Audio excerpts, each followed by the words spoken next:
ഏറ്റവും വലിയ amusement park ശൃംഖലയായ വണ്ടർല ഹോളിഡേയ്സ് ലിമിറ്റഡിന്റെ കൊച്ചി പാർക്കിൽ പുതിയ high thrill ride air race ആരംഭിച്ചു. കൊച്ചി വണ്ടർലയിൽ നടന്ന ചടങ്ങിൽ പ്രശസ്ത സിനിമാ താരം അർജുൻ അശോകനാണ് എയർ റേസിന്റെ ഉദ്ഘാടനം നിർവഹിച്ചത്.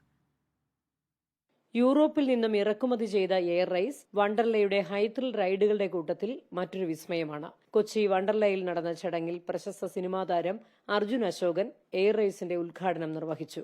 ഒരു അക്രോബാറ്റിക് വിമാനത്തിലിരിക്കുന്ന അനുഭവം ഹൈ ത്രിൽ റൈഡ് നൽകുമെന്ന് Wonderla holidays MD Arun K Chittilappilly പറഞ്ഞു. ഇപ്പോഴത്തെ പിള്ളേർക്ക് വേണ്ടത് കൂടുതൽ ത്രിൽ റൈഡ്സ് ആണ്.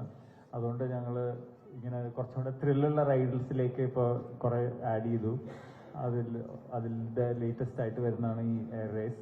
8 മീറ്റർ ഉയരത്തിൽ കറങ്ങുന്ന ഈ റൈഡ് 24 പേർക്ക് ഒരേ സമയം ആസ്വദിക്കാൻ കഴിയും. അത്യാധുനിക സുരക്ഷാ സംവിധാനങ്ങളാണ് ഈ റൈഡിന്റെ പ്രവർത്തനത്തിനായി സജ്ജീകരിച്ചിരിക്കുന്നത്. റിപ്പോർട്ടർ, കൊച്ചി.